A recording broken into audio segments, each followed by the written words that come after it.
नमस्कार दर्शकों, आप देख रहे हैं पंजाब केसरी और मैं हूं जितेश मिश्रा। इस वक्त मैं मौजूद हूं दिल्ली के जंतर मंतर पर, जहां पार्लियामेंट सेशन चल रहा है। उसी दौरान जो है दिल्ली में तमाम राज्यों से तमाम बैंक अधिकारी जो रिटायर्ड ऑफिसर्स हैं उनकी मौजूदगी है और सरकार से उनके पेंशन्स की मांग है।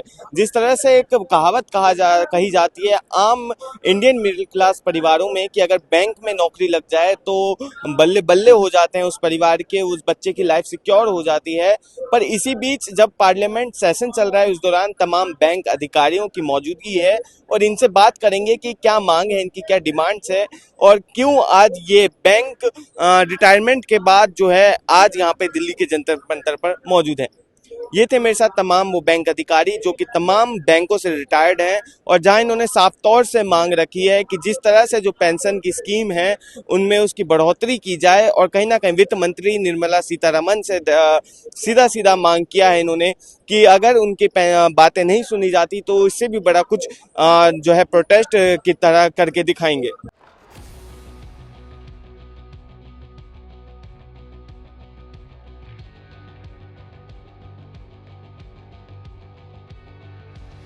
मेरा नाम अशोक कुमार अग्रवाल है और मैं पंजाब नेशनल बैंक में 2012 में सीनियर मैनेजर के पद से रिटायर हुआ था।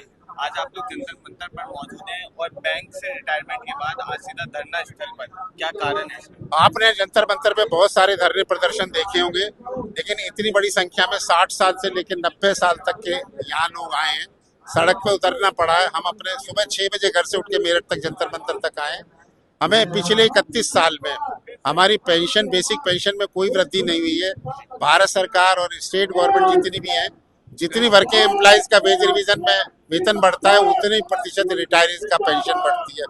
लेकिन बड़े दुख और आश्चर्य की बात है कि बैंक रिटायरीज की पेंशन 31 साल में बिल्कुल नहीं बढ़ी है।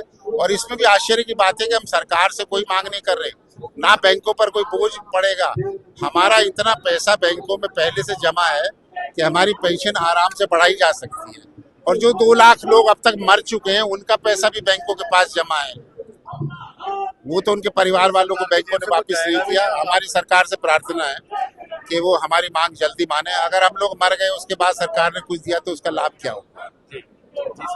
क्या लगता है, जिस तरह से बताया जाता है कि अगर बैंक में एक नौकरी हो जाती है तो काफी सिक्योर्ड लाइफ हो जाती है, पर आज आप लोग जंतर मंतर पर एक मांग रखते हैं। जब तक एम्प्लॉयड थे हम लोग तब तक तो अच्छी सर्विस, अच्छी सैलरी थी, पर्क्स भी थे, लेकिन अब सिर्फ पेंशन है और पेंशन बहुत कम है। जैसे सेंट्रल गवर्नमेंट की, रिजर्व बैंक की पेंशन है वैसी नहीं है। तो उसी को अपडेट करने के लिए यहाँ एकत्रित हुए। क्या कहना चाहेंगे सरकार से?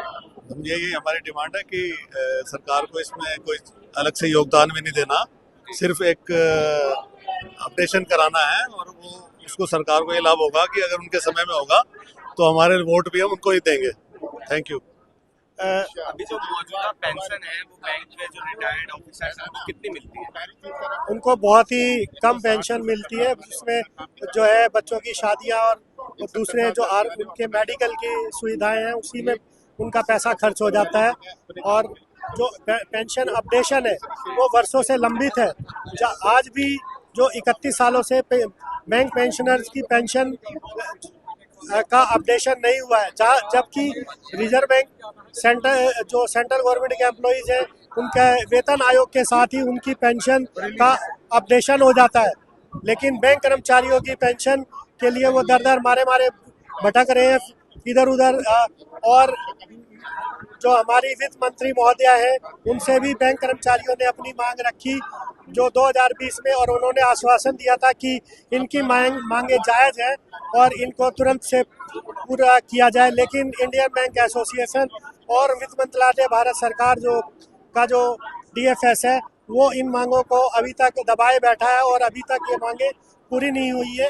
और हमारी जो मेडिकल की मांग है कि हमें जैसे उम्र बढ़ती है तो आदमी को मेडिकल की सुविधाएं की आवश्यकता पड़ती है, लेकिन जो हमारी बैंक की तरफ से हमें कोई मेडिकल सुविधा नहीं होती।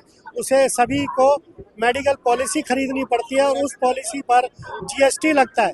इंडिविजुअल में तो GST अभी सरकार ने माफ़ कर दिया है, वो सरकार साधुवाद का बात है। लेकिन बैंक एज ए होल जब पॉलिसी लेता है तो उस पर GST लगता है। तो वो जीएसटी सभी मेंबर्स को देना पड़ता है। तो वो जीएसटी पर जो है सरकार को तुरंत से तुरंत निर्णय लेना चाहिए और उस जीएसटी को इंडिविजुअल ट्रीट करके हर एम्प्लॉइज को ये सुविधा देनी चाहिए। सर आपका नाम और कौन से बैंक के? मैं संजीव कुमार त्यागी पंजाब नेशनल बैंक से रिटायर हूँ और पीएनबी जो अपना रिटायरी एसोसिएशन मेरठ से